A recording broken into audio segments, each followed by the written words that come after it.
माँ तुलसी की जय हो, माँ तुलसी की जय हो, विष्णु भगवान की जय हो, विष्णु भगवान की जय हो। माँ तुलसी और भगवान विष्णु का विवाह अनुष्ठान है। इस त्योहारों के दौरान कन्यादान समारोह सहित सभी शादी से संबंधित अनुष्ठान किया जाता है। माता तुलसी देवी लक्ष्मी का अवतार कही जाती है, जो वृंदा के रूप में पैदा हुई थी। तुलसी विवाह समन्वयक किसी भी हिंदू शादी की तरह संबंध होता है, जिसके अंतर्गत दूल्हे रूप में तुलसी का पौधा एवं दुल्हा शालिग्राम रूप में भगवान विष्णु होते हैं। महिलाएं विवाह गीत एवं भजन गीत है। तुलसी विवाह में मंगल मंत्र का गान करने की परंपरा है। घर और मंडप को विवाह की तरह सजाया जाता है और तुलसी जी को लाल चुनरी एवं 16 श्रृंगार का सामान चढ़ाया जाता है। अग्नि को साक्षी मानकर शालिग्राम एवं तुलसी को हाथ में पकड़कर फेरे दिलवाए जाते हैं। विवाह के उपरांत प्रतीत भोज का आयोजन भी किया जाता है। तुलसी के पौधे के पास शाम को दीपक जलाने से घर में सुख समृद्धि आती है। एवं नकारात्मक ऊर्जा का क्रिया होता है। स्कंद पुराण के अनुसार जिन घरों में तुलसी की पूजा की जाती है, उन घरों में यमदूत कभी प्रवेश नहीं करते हैं। एक बार शिव ने अपने तेज को समुद्र में फैला दिया था। उससे एक महातेजस्वी बालक ने जन्म लिया। यह बालक आगे चलकर जलंधर के नाम से पराक्रमी दैत्य राजा बना। इसकी राजधानी का नाम जलंधर नगरी था। वृंदा का विवाह जलंधर से हुआ। जलंधर महाराक्षस था। अपनी साता के मध्य में चूर उसने माता लक्ष्मी को पाने की कामना से युद्ध किया, परंतु समुद्र से ही उत्पन्न होने के कारण माता लक्ष्मी ने उसे अपना भाई के रूप में स्वीकार किया। वहां से पराजित होकर वो देवी पार्वती को पाने की लालसा से कैलाश पर्वत पर गया। भगवान देवाधिदेव शिव का ही रूप धारण कर माता पार्वती के समीप गया, परंतु माँ ने अपने योग बल से उसे तुरंत पहचान लिया और वहां से अंतर्ध्यान हो गई।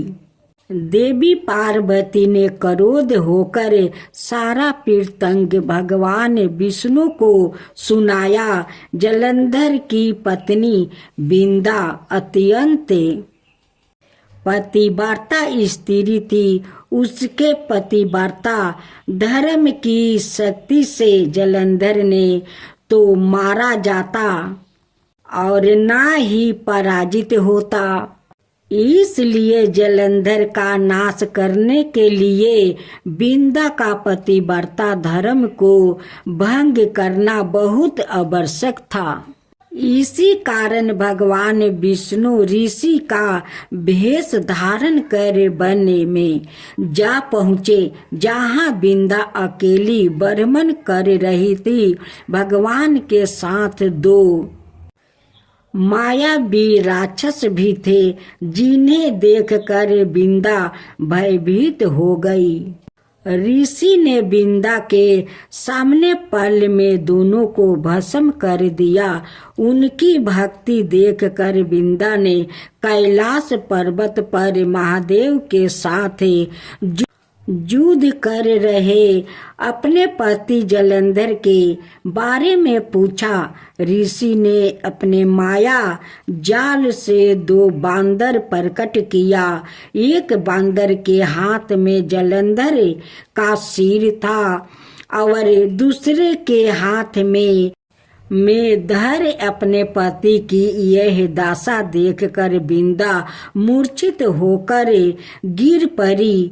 होश में आने पर उन्होंने ऋषि रूपी भगवान से विनती की कि वो उसके पति को जीवित करे। भगवान ने अपनी माया से पूर्ण जलंधर का सिर धर से जोड़ दिया। सवाए भी वो उसी शरीर में प्रवेश कर गए। बिंदा को इस छल का तनिक भी आभास नहीं हुआ। जलंधर बने भगवान के साथ बिंदा पतिव्रता का व्यवहार करने लगी, जिससे उसका सतीव्रता भंग हो गया। ऐसे होते ही बिंदा का पति जलंधर युद्ध में हार गया। इस सारी लीला का जब बिंदा को पता चला तो उसने क्रोध होकर भगवान विष्णु को हृदयहीन शिला होने का श्राप दे दिया। अपने भक्त के श्राप को भगवान विष्णु ने स्वीकार किया और शालिग्राम पत्थर बन गए। सृष्टि के पालनकर्ता के पत्थर बन जाने से ब्रह्मांड में अंश तुलन की स्थिति हो गई। यह देखकर सभी देवी देवताओं ने बिंदा से प्रार्थना की कि वो भगवान विष्णु को श्राप मुक्त कर दे। बिंदा ने भगवान विष्णु को श्राप से मुक्त कर सवाए अंतम दाह कर लिया। जहाँ बिंदा भस्म हुई थी वहाँ तुलसी का पौधा उगा। भगवान विष्णु ने बिंदा से कहा, हे बिंदा, तुम अपने सतीव्रता के कारण मुझे लक्ष्मी से भी अधिक प्रिय हो गई हो। अब तुम तुलसी के रूप में सदा मेरे साथ रहोगी। तब से हर साल कार्तिक महीने के देवउठानी एकादशी का दिन तुलसी विवाह के रूप में मनाया जाता है। जो मनुष्य भी मेरे शालिग्राम रूप के साथ तुलसी का विवाह करेगा उसे लोक और परलोक में विपुल यश प्राप्त करेगा। उसी दैत्य जलंधर की यह भूमि जलंधर नाम से विख्यात है। सती बिंदा का मंदिर मोहल्ला कोट किशन चंद में स्थित है। कहते हैं कि इस स्थान पर एक प्राचीन गुफा थी जो सीधी हरिद्वार तक जाती थी। सच्चे मन से 40 दिन तक सती बिंदा देवी के मंदिर में पूजा करने से सभी मनोरथ पूर्ण होते हैं। जिस घर में तुलसी होती है वहाँ यम के दूत भी असयम नहीं जा सकते। जिसके प्राण मंजीरी रहित तुलसी और गंगा जल मुख में राख कर निगल जाते हैं वो पापों से मुक्त होकर वैकुंठ धाम को प्राप्त होता है। जो मनुष्य तुलसी अमलों की छाये में अपने पितरों का श्राद्ध करता है उसके पितरों मोक्ष को प्राप्त हो जाते हैं। आप सुने गणेश भगवान की व्रत कथा। राजा सातानिक ने सुमितु मुनि से पूछा, प्रिय वर गणेश जी को गणों का राजा किसने बनाया और बड़े भैया कार्तिकेय के रहते हुए यह कैसे विघ्नों के अधिकारी हो गए। सुमितु मुनि ने कहा, राजा आपने बहुत अच्छी बात पूछी है, जिस कारण ये विघ्न कारक हुए हैं और जिन विघ्नों को करने से इस पद पर उनकी नियुक्ति हुई है, वो मैं कह रहा हूँ, उसे आप एक ग्रह चित होकर सुने। पहले कीर्तियोग में प्रजाओं की जब सृष्टि हुई तो बिना विघ्न बाधा के देखते ही देखते सब कार्य सिद्ध हो जाते थे। अंत में प्रजा को बहुत अहंकार हो गया। कैलेश रहित अहंकार से परिपूर्ण प्रजा को देखकर ब्रह्मा ने बहुत सोच विचार करके प्रजा समृद्धि के लिए विनायक को विनियोजित किया। अंत ब्रह्मा के प्रयास से भगवान शंकर ने गणेश को उत्पन्न किया और उन्होंने गणों का अधिपति बनाया। हे राजन, जो प्राणी गणेश की बिना पूजा किए ही कार्य आरंभ कर देता है, उनके मुझसे सुनिए। ओ व्याकृत सपने में अत्यंत गहरे जल में अपने को डूबते स्नान करते हुए यह कैसे मुराए देखता है।